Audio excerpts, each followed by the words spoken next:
Hey travelers, Mag and I here on day 326 of our trip around the United States.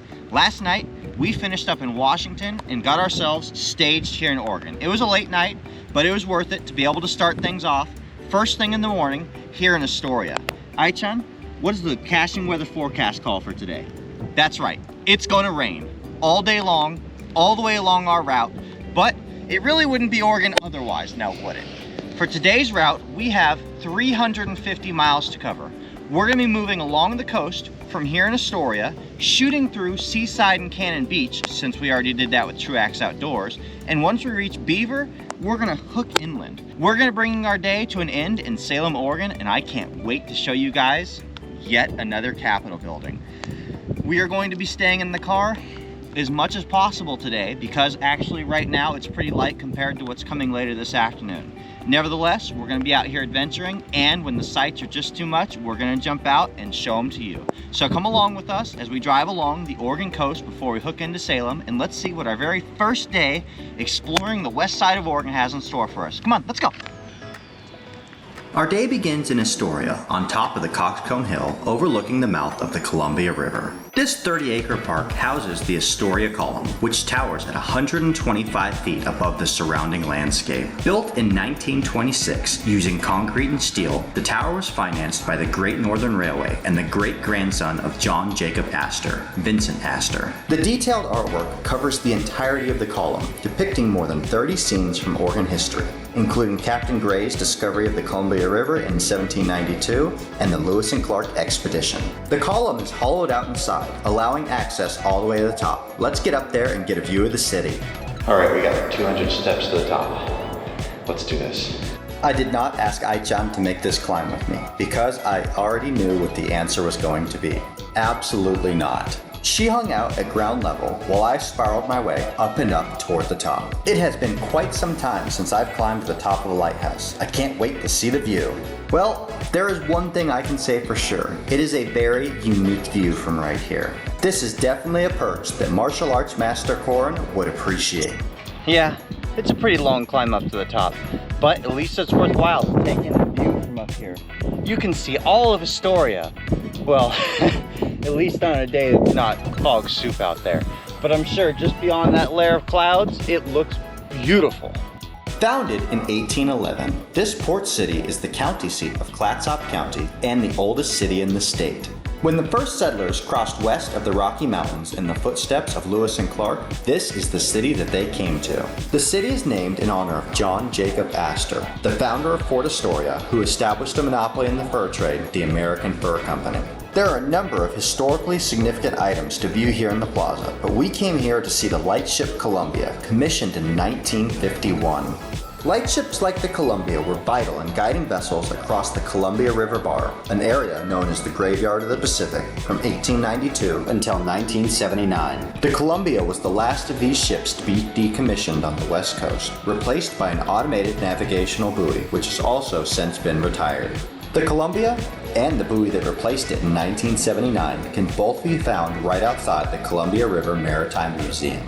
The idea of living full-time aboard a ship like that is exactly why I joined the Marines and not the Navy. For our last stop in the city, we come into the Astoria Nordic Heritage Park. The path into the plaza passes under a gateway arch, representing immigrants coming to work, and continuing past interpretive panels which explain the significance of Scandinavian immigration into the North Coast. Between 1880 and the turn of the century, nearly 1 million Scandinavian immigrants arrived at Ellis Island from countries like Denmark, Iceland, Norway, Sweden, and Finland. They debarked the ships with their steamer trunks, their most valuable possessions loaded inside, and everything else left behind in their search for a new life. Less than 100 of those immigrants made their way into Astoria prior to 1870, but with the completion of the railroad from San Francisco into the city, they began to arrive in droves, seeking careers in logging, fishing, farming, and as business owners. By 1910, over a third of the population of the city represented immigrants from one of these countries. Hey man, scooch over, share some of that leaf. It's wet outside today. Come on, man. Ooh. With the rain coming down even harder now, Ai-chan and I found ourselves very grateful that we had completed the counties and pages in this corner of the state when we came out here at Truax Outdoors in the Flip. This allowed us to skip through the wettest parts of the morning as we made our way through Sunset Beach, Gearhart, and seaside, progressing south toward the next counties and pages we needed to get into. Really, the timing seemed to be just perfect, because right when we came up onto the point where we had to start hopping out and getting fines to count our counties and pages, that was when the rain decided to let up on us. Well, at least a little bit. All things considered though, I'd say we actually got pretty lucky in the weather today. This part of Oregon, with its Mediterranean climate, can receive as much as 200 inches of rain spread over nearly half the days each year. This means that regardless of what time of year you visit, you can expect to see lots of greenery, with the moss growing across the trees and the tops of rocks. Once we begin to head inland, we make a beeline for the state's capital in Salem. Unfortunately, we arrived to discover that the Capitol building is closed for an extensive multi-year renovation project. Visitors seeking a closer look at this building will have to wait until January of next year. That's okay though, because we can still explore our way around the exterior grounds through the state capitol's state park. This lesser-known state park features a significantly more manicured look than its wilder brothers and sisters in the state park system. Cherry trees and native plants line the pathways on this walk through Oregon history. And that history can be found above as well as below, with stone plaques set in the sidewalk listing the county seat and establishment date for each of Oregon's 36 counties. We make a point of visiting each of the memorials that we can gain access to, beginning with the Oregon World War II Memorial. A blank, unadorned obelisk rises up from the granite pavement world map, inscribed with stars indicating theaters of war Oregonians have fought in. A memorial wall bears the names of all those killed in action, while 9 memorial plaques tell the stories of Army, Marines, Navy, Airmen, Guard, and even civilians who have fought for their country.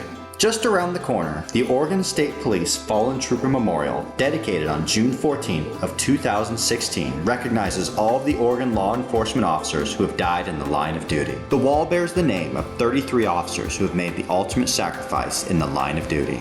Not too far away, we discover the Afghan-Iraqi Freedom Memorial, dedicated in 2006. The lone soldier here kneels atop a pillar, rising out of North America. He watches over the world, ready to make a stand in the next conflict, whenever and wherever it may arise. There are several other memorials to discover in the immediate area, beginning with the Oregon Medal of Honor roll. Every single Medal of Honor recipient is a tale worth hearing. A tale of heroism, a tale of bravery, and courage, and the willingness to lay down their life for others. The first Medal of Honors ever bestowed in 1862 were awarded to a group of Union soldiers who volunteered for a dangerous mission on enemy lines during the Civil War. Since its creation, 13 Medals of Honor have been awarded to Oregonians, with 5 of them being born right here in Salem. With our tour of the memorials spread around the Capitol complex complete, we wander across the street to the beautifully maintained grounds of Williamette University. This private liberal arts college, founded in 1842, is the oldest college to be found within the western United States. The college was founded by missionary Jason Lee in what was then known as Oregon County.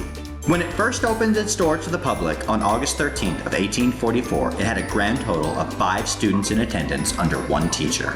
Since then, more than 38,000 students have walked these gardens and graduated from the university.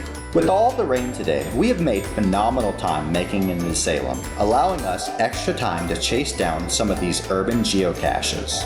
Some of the camouflage jobs we encounter require us to stop for a second, scratching our heads. Fortunately, with few other places to check, we rooted this one out pretty quickly. Then, to finish off our urban pursuits, we're able to make 2 finds for the price of 1. A bathroom for me to use, and a bathroom to find a geocache in. The bad news is that this one has an admission fee, but the good news is it is only 2 cents. 1 to make the find, and then 1 to reset it again. A penny for your thoughts on this one? With a little bit of daylight still available to us, we decide to take an out and back route through the Williamette National Forest. Covering the central part of the Cascade Range, this forest comprises more than 1.5 million acres of land. It derives its name from the Williamette River, with the headwaters emerging here from within the forest. We complete our out and back in the driving rain, tracking down our targets and then discovering a series of geocaches that'll help us to close out this day with some extra smileys on the map. Each of these finds are hidden in the same manner, a bison tube hanging down from the base of a telephone pole. This consistent hide style makes it very easy to track each one down before iChun even has a chance to make it to the ground zero. A very wet but fun day as we make our way through the northwest corner of the state. Okay, that's going to do it for our first day back in Oregon after finishing up in Washington, tackling the west side of the state. We began the morning in the far northwest corner coming into Astoria, and it was raining on us, but we were lucky enough that when we were at the Astoria Column, it went down to a light trickle rather than the downpour that we'd had the morning from. I also really appreciate that we were able to go out to Seaside, Gearhart, and Cannon City when we were at Truex Outdoors, because I was able to shoot through that entire portion of the coast while it was pouring down on us, not needing to stop for any counties or pages. Once we hooked inland from Beaver, we pretty much minimized our stops through the day until we got to Salem. And once again, we were lucky enough to get a little bit of break in the rain right about the time we arrived at the Capitol building. I think it was just meant to be. However, that Capitol building being under construction meant that we couldn't tour the grounds quite like I had been hoping. Nevertheless, we still enjoyed a walk around, and Ai-chan got her exercise for the day. We finally caught our last break of the day in the rain, and it is coming back for us in just an hour or so from here. Forecast says the rest of the night is going to be a downpour, so Ai-chan and I are going to be checking into a hotel room and staying nice and dry. In the morning, we'll be starting our day in Albany and ready to kick off for the new day. Thank you guys for joining us along this tour of the coast and heading inland for just a little bit there. Like this video, subscribe, stay tuned for updates, and we'll see you out on the trails.